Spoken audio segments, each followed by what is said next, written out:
बच्चों को मार दिया, 4 दिन से रखे हुआ था, बोलिए बॉडी तक खड़ा हो रहा।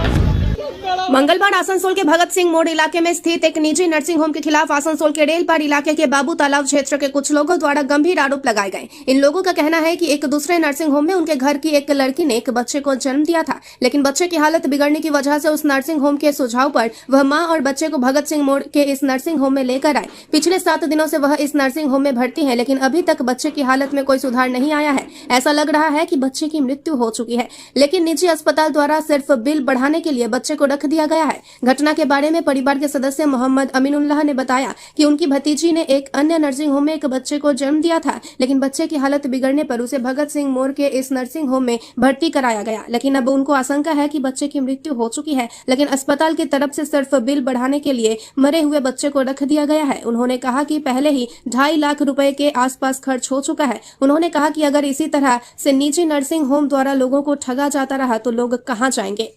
একটা মেয়ে আমার ভাইজি ও ভর্তি হয়েছে বুঝলেন, ওর বেলির বাচ্চা সিজার হয়েছে বাচ্চাটা, কিন্তু হাজার পর বলছে বাচ্চাটা তোমার নর্মাল নয় না, বাচ্চার শ্বাসের প্রবলেম। ওইখানে কত বলতো ওরা পিয়ার নার্সিং হোম বললে তুমি একটা ইমিডিয়েট এটা নিয়ে তুমি মিডওয়েস্ট নার্সিং হোম চলে যাও, ঠিক আছে, ওইখানে ব্যবস্থা আছে।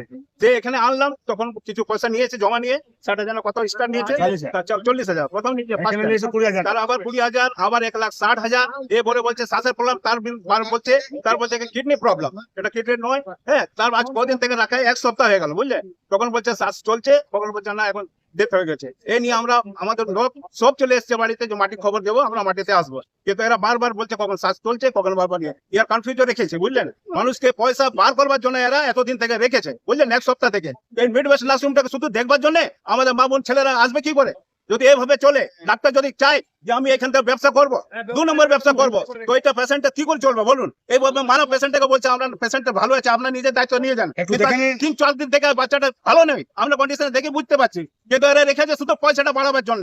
ডাক্তার ওইটাতে পুরো ইনভলভ আছে। ডাক্তার যদি চাই তো ওই বাচ্চাটাকে কেন রিস্ক নিয়েছে? বাচ্চাটাকে চাই যে আমি রিলিজ করবো, তো এখন বলছে আমার পুরো লিখিত দাও। লিখিত কেন দেবে? এখন কি বলছে না? এখন বলছে যে এত পয়সাটা তুমি অ্যাডমিট পয়সা দিও, এত আজ প্রায় 2-2.5-3 লাখ টাকা জমা হয়ে গেছে। এখন আর বলছে এত পয়সা দাও, না হলে বাচ্চাকে রিলিজ করবো না, তোমরা যা করবো করো। তো আমরা কি করবো সেটা আপনাদের মিডিয়া থেকে বলতে চাই, আপনি কি করতে চাইবেন?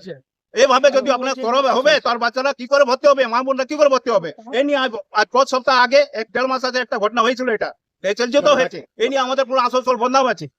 হাসপাতাল কর্তৃপক্ষ মিথ্যা কথা বলছে। কি বলেন দাদা? হাসপাতাল কর্তৃপক্ষ কি মিথ্যা কথা জানাচ্ছে আপনাদের? নিশ্চয়ই 100%। কেন ডাক্তার বাবু আমাদেরকে কনফিউজন রেখেছে যে এটা সপ্তাহ জানা এটা ঠিক চলছে, ভেন্টিলেটর ভালো আছে। এখন বাচ্চাটা দেখছে শরীরটা